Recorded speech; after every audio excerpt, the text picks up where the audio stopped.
बुद्ध को नमन करते हुए कबीरदास, रविदास, फूले साहू बाबा साहब, मान्यवर साहब कांशीराम जी को नमन करते हुए बहन कुमारी मायावती जी को अपना आदर्श और नेता मानते हुए मंच पे विराजमान सभी बुद्धिजीवी साथियों, सम्मानित मंच और मेरे सामने बैठे हुए नौजवान साथियों, बुजुर्गों, माताओं, बहनों, आज इस बाबा साहब की जयंती पर दुनिया के सभी देशों से पहुंचे हुए हमारे सभी सम्मानित साथियों का स्वागत करते हुए अपनी बात शुरू करने से पहले आप सभी को जयप्रकाश सबसे पहले जय भीम का उद्घोष करता है। सम्मानित साथियों,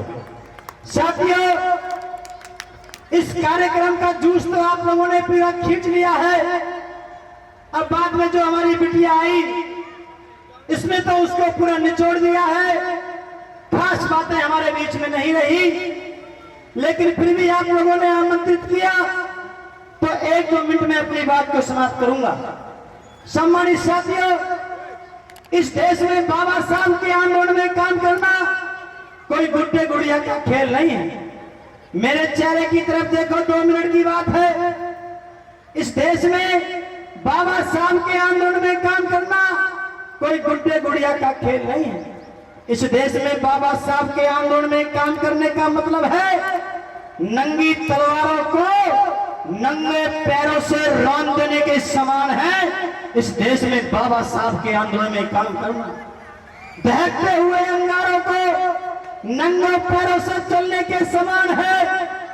इस नदी को उल्टा पहाड़ पे चढ़ा देने के समान है। इस देश की मनुवादी व्यवस्था को ललकारने के समान है।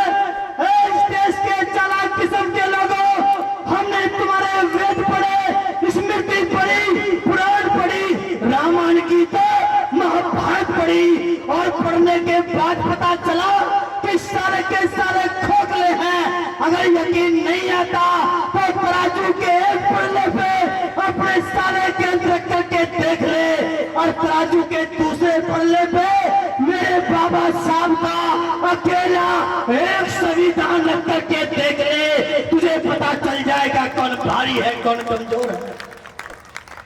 इस देश में बाबा साहब के आंदोलन में काम करना कोई गुड्डे गुड़िया का खेल नहीं है।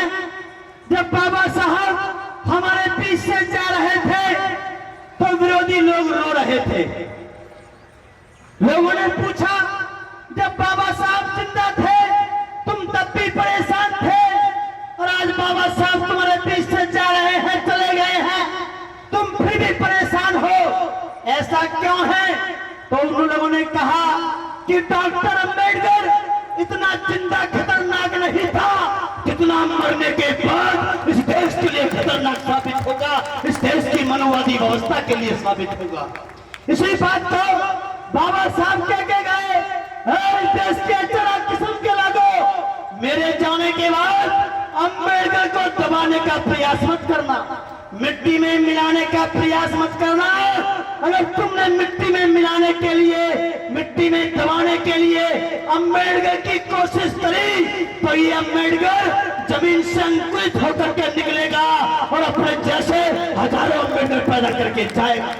साथियों, पेड़ पैदा हुआ, फल आया, लेकिन कभी कभी ऐसा होता है, कोई ऐसा सीजन होता है कि फल कम आते हैं।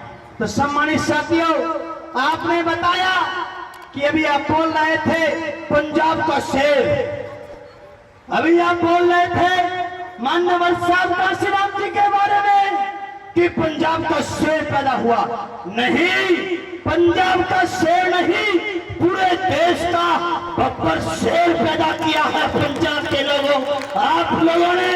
और सुनो, बब्बर शेर नहीं, इस देश की मनुवादियों का बाप पैदा करके दिखाया है तुमने पंजाब के लोगों। सम्मानित साथियों, मैं तो साथियों उनको मानने वाला आदमी हूं। इस देश में सबसे कम MP MLA की सरकार बनाने वाले साहब कांशीराम हुए। अरे उनका मनोबल देखो, जो टूटी चप्पल पहन करके ये कहते थे कि कांशीराम की टूटी चप्पल मत देखो, काशीराम खड़ा खड़ा टाटा बिरला को खरीद सकता है, ये ताकत थी मान्यवर साहब काशीराम के मनोबल की। सम्मानित साथियों, उनके जैसा मनोबल मैंने बहुत लोग पढ़े, मैंने कार्ल मार्क्स पढ़ा, मैंने न्यूटन पढ़ा, मैंने तमाम लोग पढ़े, मैंने बहुत लोगों को पढ़ा, लेकिन साहब काशीराम जैसा मनोबल रखने वाला व्यक्ति मैंने पूरी दुनिया में कोई नहीं पढ़ा। सम्मानित साथियों, इसीलिए जैसे बिटिया के बारे में बताया गया कि जब इनकी मम्मी इनके पापा की एक्सीडेंटल डेथ हुई तो छोटी सी बिटिया ने ये कमिटमेंट किया अपने आप से कि मैं पूरी जिंदगी अपने पापा के रुके हुए कारवां को मंजिल पे पहुंचाने के लिए काम करूंगी। तो सम्मानित साथियों, मैं भी आप लोगों के साथियों एक बात बताना चाहता हूं। जब 6 दिसंबर 2006 में जब साहब काशीराम जी का परिनिर्वाण हुआ तो आपके क्षेत्र में आते रहते हैं अजीत गौतम जी, कभी कभी आप ये आते भी हैं। मैं उनका शिष्य था, उन्होंने मुझको बताया, मैं नया 2003 में ज्वाइन किया था तो निगम पौध घाट पे मुझको उधर बुलाया गया और जब साहब की राख ठंडी हुई तो उस राख का मैं केयर टेकर बना, उस राख का अस्थियों का मैं केयर टेकर बना। उसका मतलब यह था कि कोई साहब काशीराम की राख को उठा के ना ले जाए, अपने घर में अस्थियां ना ले जाए, उसमें अस्थियां ना लेकर के चला जाए। उसके लिए मुझे सम्मानित साथियों मुझे वहां पर बिठाया गया और सम्मानित साथियों उसी दिन मैंने जब मुझको कनाडा से ऑस्ट्रेलिया से लोग आ रहे थे, सांसद विधायक आ रहे थे, मुझसे कह रहे थे कि हमें थोड़ी सी साहब काशीराम की राख दे दो, छोटी सी अस्थि दे दो। तो मैंने उनसे पूछा कि तुम क्या करोगे इसका?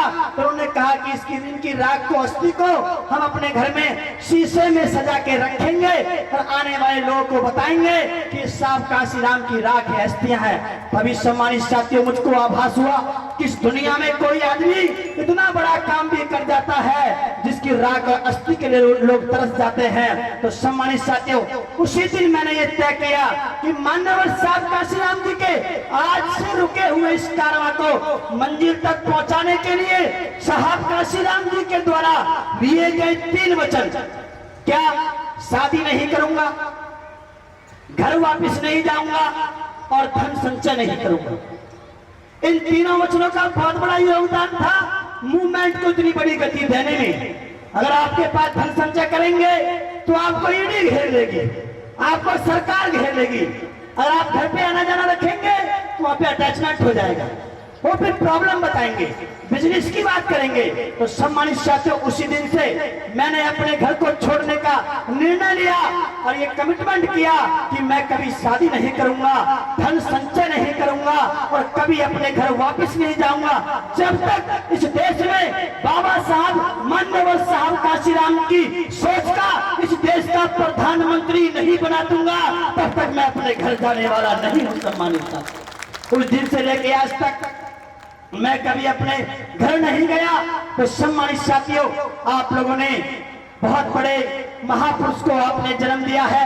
अरे इस देश में लोग गेहूं पैदा करते हैं, अनाज पैदा करते हैं, मक्का पैदा करते हैं, संतान पैदा करते हैं, धन पैदा करते हैं, लेकिन इस देश में अकेला, इस दुनिया में अकेला व्यक्ति एक ऐसा हुआ जिसने इस देश में महापुरुषों को पैदा किया।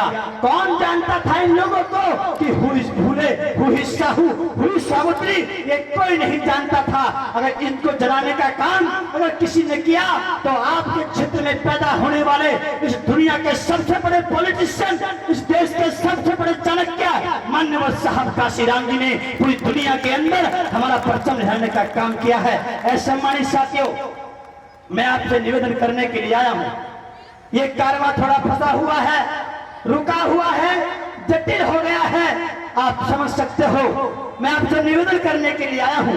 इंग्लिश में एक कहावत है कि to which I can do you can not and to which you can do I can not, but when we are together we can do everything. जिस जिसको मैं कर सकता हूं उसको आप नहीं कर सकते, और जिसको आप कर सकते हो उसको मैं नहीं कर सकता, लेकिन दोनों एक साथ मिल जाएं तो हम सब कुछ कर सकते हैं। इसलिए सम्मानित साथियों, आपसे निवेदन करने के लिए आया हूं इस रुके हुए कारवां को मंजिल तक पहुंचाने के लिए। अरे सम्मानित साथियों, माननीय साहब काशीराम को कैसे भूल जाएं? जब उनका परिनिर्वाण हुआ तो अखबारों में लिखा हुआ था कि इस बेहोश समाज को होश में लाते लाते खुद बेहोश हो गए कांशीराम। इस बेहोश समाज को होश में लाते लाते खुद बेहोश हो गए कांशीराम। इस दुनिया में जिसने जैसे चाणक्य ने बिना युद्ध करे उस समय चंद्रगुप्त को सत्ता की कुर्सी पे बिठाया, ऐसे ही आज के युग के बिना कोई युद्ध करे, बिना किसी को मारे, बिना किसी को कोई भी नुकसान पहुंचाए, चुपचाप प्लानिंग के तहत, कैडर के तहत बहन कुमारी मायावती जी को चार बार उत्तर प्रदेश का मुख्यमंत्री बनाने का काम माननीय साहब काशीराम जी ने किया। इसीलिए अखबारों ने लिखा कि इस देश का आधुनिक राजनीति का चाणक्य चला गया इस दुनिया से। अरे मेरे सम्मानित साथी, कैसे भूल जाऊं? अरे हमको गर्व करना चाहिए, हम छोटे मोटे आदमी को मानने वाले लोग नहीं हैं। इस देश में टूटी चप्पल पहन करके साइकिल पे मडगाड़ ना होना, साइकिल का जो मडगाड़ होता जो कीचड़ को रोकता है वो भी नहीं होता था, कैंची के ऊपर कवर नहीं था, चैन के ऊपर कवर नहीं था। माननीय साहब काशीराम जी ने टूटी हुई चप्पल पहन करके उस समय की सबसे बड़े राजघराने के कांग्रेस को मिट्टी में मिलाने का काम किया।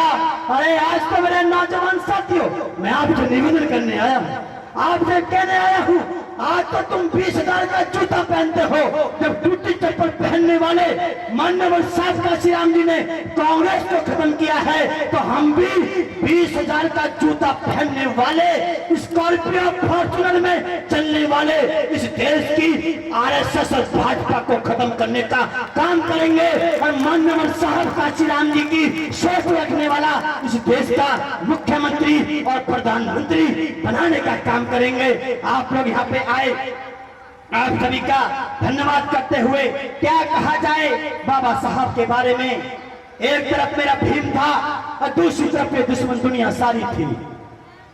गांधी कहता था इन अछूतों के कुएं अलग खुदवा दो, ये पानी पीना चाहते हैं, इनके कुएं अलग खुदवा दो। बाबा साहब ने कहा नहीं, हमारा उद्देश्य पानी पीना नहीं है, हम हजारों साल से जी रहे हैं तो कहीं ना कहीं से तो पानी पी रहे हैं, हमारा उद्देश्य पानी पीना नहीं है। हम ये चाहते हैं जिस कुएं पे ब्राह्मण पानी पिए, क्षत्रिय पानी पिए, वैश्य पानी पिए, जाट गुजर पानी पिए, उसी कुएं पे चढ़ के मेरे समाज का आदमी भी पानी पीना चाहिए। मेरी लड़ाई पानी पीने की नहीं है, सेल्फ रेस्पेक्ट का मूवमेंट है, ज्योतिबा फूले के द्वारा चलाया गया मूवमेंट है। साथियों क्या कहें, एक तरफ मेरा भीम था, दूसरी तरफ में दुश्मन दुनिया सारी थी, लेकिन मेरे बाबा साहब का वो कुछ ना बिगाड़ सके, क्योंकि मेरे बाबा साहब की कलम दुश्मन की तलवार पर भारी थी। साथियों तलवार कुछ नहीं होती इस कलम के सामने।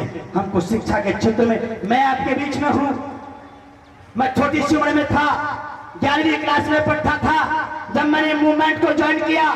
12वीं किया, बीए किया, एमए किया, एलएलबी किया, एलएलएम किया, एमफिल किया, पीएचडी किया।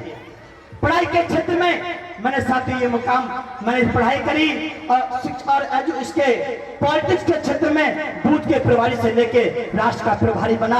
आपसे वचन देता हूं, जब तक इस देश में साहब काशीराम के सपने को पूरा नहीं कर दूंगा, मैं अपने घर वापस लौट के नहीं जाऊंगा, धन संचय नहीं करूंगा, शादी करने का तो मतलब ही नहीं है। आप लोग आए, आप सभी का धन्यवाद करते हुए, सुबह से आपका कार्यक्रम चल रहा है और आगे भी लगता है काफी समय हो चुका है। आप सभी साथियों को धन्यवाद करते हुए सम्मानित मंच विभिन्न स्टेट से, विभिन्न देशों से आए हुए सभी साथियों का हमारी इंडिया की तरफ से हम आपका स्वागत करते हैं। आप सभी का धन्यवाद करते हुए मैं अपनी वाणी को प्रणाम देता हूं। जय भीम, जय भारत, जय काशीराम, जय भगत सिंह, जय बसपा। धन्यवाद सम्मानित।